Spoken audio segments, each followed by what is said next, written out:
What's up guys, Alpha Predator King Bloodley here, welcome to the second episode of World Championship.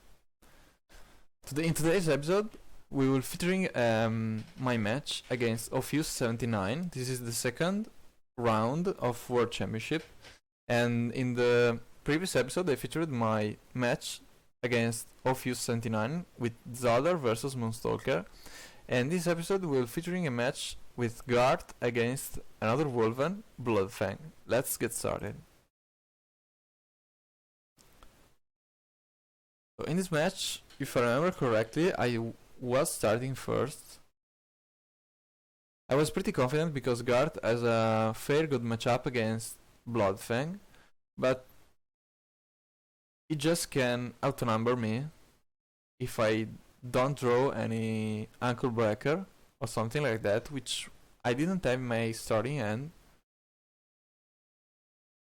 Just play my draw engines and attack. Nightshade gives me a lot of advantage, especially when he have no Neither Mine or Wolven to play the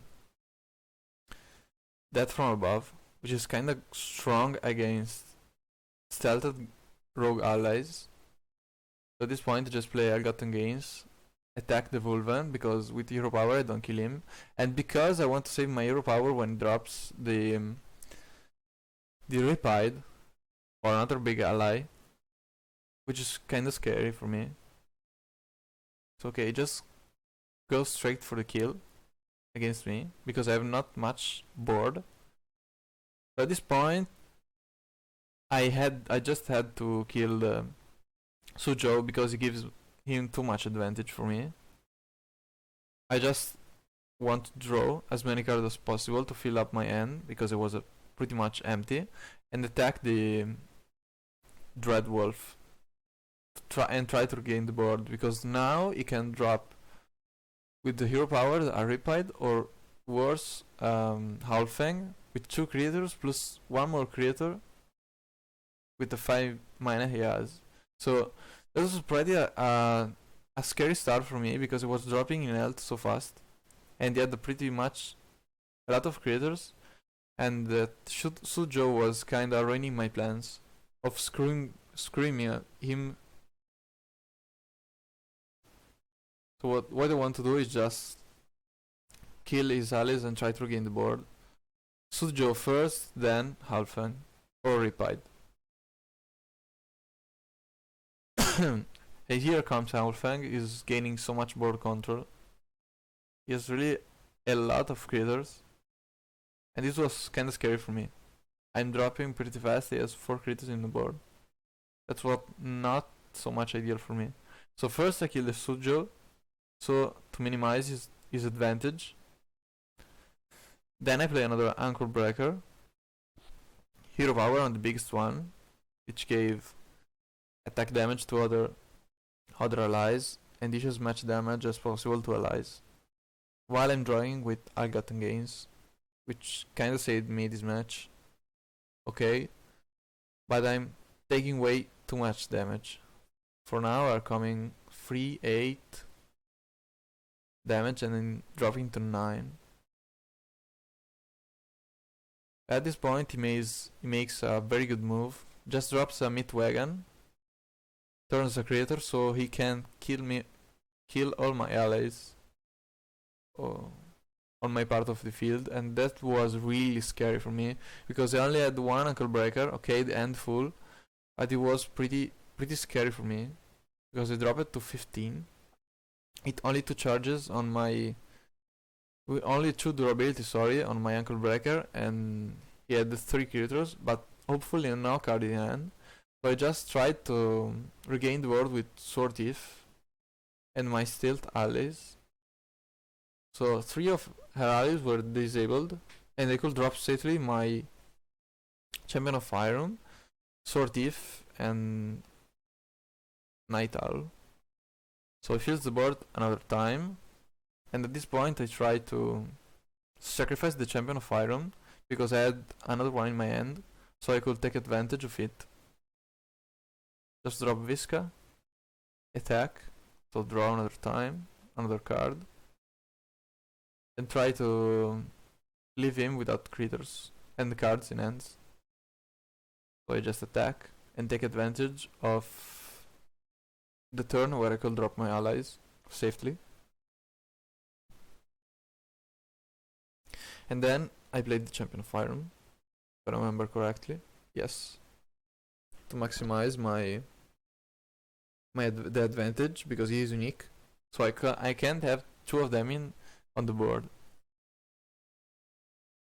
Okay, he just tries to kill my critters.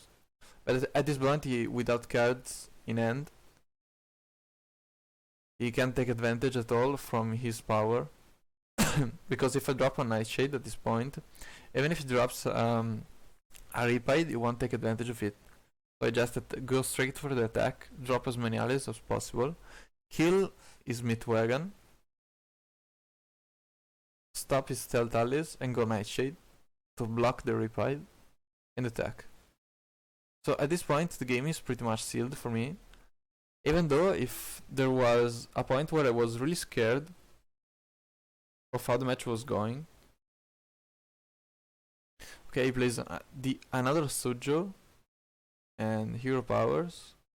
Play a Riptide, which can't attack because my lowest health ally is stealth, so he can't attack him. I just play Sword Thief, and if okay, the second Sword Thief I just go face to close the match as fast as possible. I just don't want to kill his creatures because I feel comfortable that I have little in 2 turns, so I actually don't need, because I also because I stop his haste allies with Braxtonorian. So in my opinion, at this point he has no way to come back, because Wolven has no way to board wipe, and when you swarm it, the first who swarms the other wins, both for the Bloodfang and for the Garth. So okay, at this point I have little, and I win the first match. The attack, Visca, and okay, the Champion of Iron seals the game. Okay, let's jump quickly to the second match, the last one. So at this point I'm 3-0. I was pretty excited for the second match because he started my games of his, and let's watch the second match. And let's go. He is starting this time, so if he gets the board very fast with a lot of allies, for me it's pretty hard to regain, because his allies have all 4 health. With the Nightshade on second turn, I just can't kill them, even with hero power, and I have too many targets for hero power, so I just can't dish the power on whatever I see. It's impossible. I just have to play smartly. So at this point, just Sword Thief is Bloodfang Shaman. He didn't take advantage of the third turn because he could just drop another ally and try to gain the board, and then drop the Midwagon. But he dropped the Midwagon at third turn, so he didn't take advantage of it at all, in my opinion. Because at this point, the Red Wolf could be a 3-4 with the Midwagon. Okay, then I try to kill his board because he has no cards in hand. So at this point, I'm pretty confident with my position, because even if he drops a creature, I have 2 instances of my hero power to chain. So it's about 5 damage with Sword Thief, and 7 damage with the Braxton Soldier. Unfortunately, I had in my hand I got engaged, but I decided not to play it because I had no targets with Sword Thief, and because I wanted to drop another creature to maximize the damage output. So at this point, he just plays Dread Wolf, but he is not hasted. So this comes in advantage for me, because the Sword Thief survives, and I just kill his Bloodfang, draw, and kill his other creatures. So this is kinda perfect for me at this point. Just attack Bloodfang Shaman, fill my hand with the Algot. Ah no, I don't have the Algotten Gains. I wanted to kill his allies and deny his board control with Ankle Breaker. If I remember correctly, I'll drop the Algotten Gaze in the following turn. Okay, just drop allies to regain the board mat at this point with no cards in hand. And my 2 allies with hero power is pretty much game over for him. Okay, just dropped my hero power. Attack.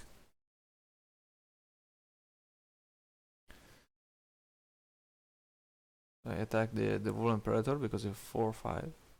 Kill the other with Braxtoner to take advantage of the disable power. And play Champion of Fireroom. My favorite champion. So at this point it's pretty much game over. Okay, just 3 pides. Okay, here's my Sword Thief, but at this point it's too late.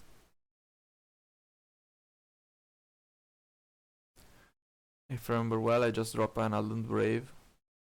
Okay, attack with the hero to Ripide.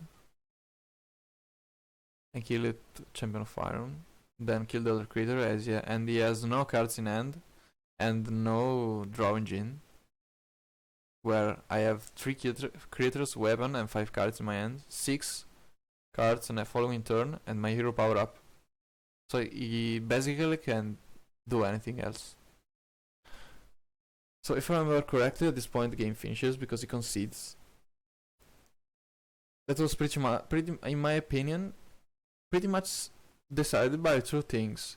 He did not have any reliable draw engines, and he just dropped the Myth Wagon at 3rd turn, where he could just play the Vulva Imperator or another 3-drop creature and then drop the Myth Wagon the following turn to surprise me, maybe. And because the Vulva Imperator could have 3 attack, okay, because 1 from the beginning, then he attacks because he has haste and goes to 2, and then with the Myth Wagon goes to 3, and he was able to kill my Sword Thief, which made a lot of value in this game. So okay guys, that's all for this episode. See you next time.